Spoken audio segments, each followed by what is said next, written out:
22শে জানুয়ারি বৃহস্পতিবার সকাল 10 ঘটিকায় সাবরুম মহকুমার ডিডব্লিউএস দপ্তরের উদ্যোগে মনু বিধানসভার অন্তর্গত রাজীবনগর পঞ্চায়েতের অধীন নাথপাড়ায় জল জীবন মিশনের ব্যবস্থাপনায় জল অর্পণ দিবস পালন করা হয়।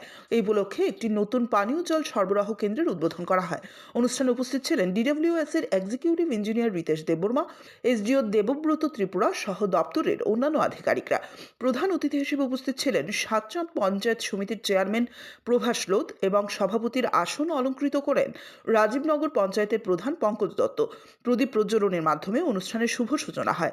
এসডিও দেবব্রত ত্রিপুরা জল অর্পণ দিবসের তাৎপর্য তুলে ধরেন। প্রায় 75 লক্ষ টাকা ব্যয়ে নির্মিত এই পানীয় জল সরবরাহ কেন্দ্রটি 2025 সালের জানুয়ারিতে কাজ শুরু হয় এবং বর্তমানে এলাকার 75টি পরিবারের জন্য পঞ্চায়েতের হাতে তুলে দেওয়া হয়। বক্তব্য রাখতে গিয়ে প্রভাস লোধ বলেন, একসময় মা বোনেদের দূর দূরান্ত থেকে জল সংগ্রহ করতে হতো।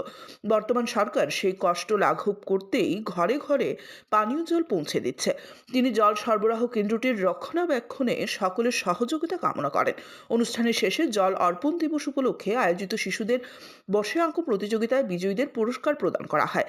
উদ্বোধনের সময় এলাকার মহিলাদের উলুধ্বনি অনুষ্ঠানে বিশেষ আকর্ষণ সৃষ্টি করে। কবে নাগাদ শুরু হয়েছিল এটা?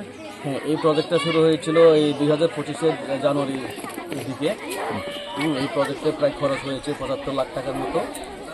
আজকে আমরা জল অর্পণ দিবসের মাধ্যমে এলাকার জনগণের প্রতি এই প্রজেক্টটাকে হস্তান্তর করা হলো বা হ্যান্ডওভার করা হলো।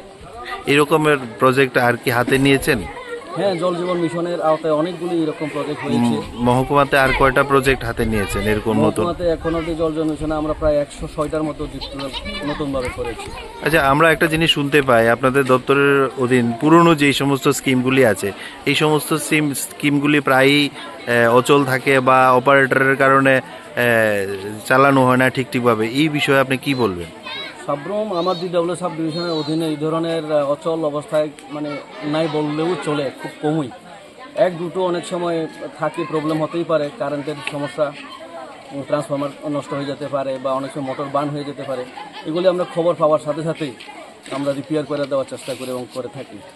কিছু কিছু অপারেটর কিছু সমস্যা থাকে, অনেক সময় অপারেটর কি হয় মানে এক্সিস্টিং অপারেটরকে চালাতে বাধা দেয়। অনেকে মন থাকে, পাড়ার কিছু ব্যক্তি থাকে, তারা দাবি করে ও জায়গা নাকি তার, অপারেটরের জন্য নাকি ওই দাবিদার, কিন্তু ওকে সরিয়ে অন্য কেউ অপারেটরের দায়িত্ব দেওয়া হয়েছে, এরকম একটা কমপ্লেন থাকে অনেক সময়। এগুলি যদিও পঞ্চায়েতের ম্যাটার, এগুলো আমাদের এরকম যখন সমস্যা থাকে আমরা ওটা ব্লকে বিডিওর কাছে আমরা ওভারঅল সব কিছু মিলিয়ে জনসাধারণকে কি বার্তা দেবেন?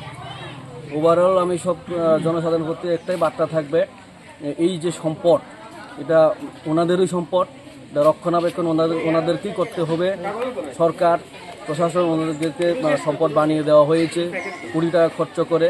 এখন জনগণ নিজেও যাতে প্রেরণা পায়, নিজেও যাতে বুঝতে উপলব্ধি করে যে হ্যাঁ, এই সম্পদ আমার নিজেদের সম্পদ, রক্ষণাবেক্ষণ আমাদেরকে করতে হবে, জল অপচয় করা চলবে না।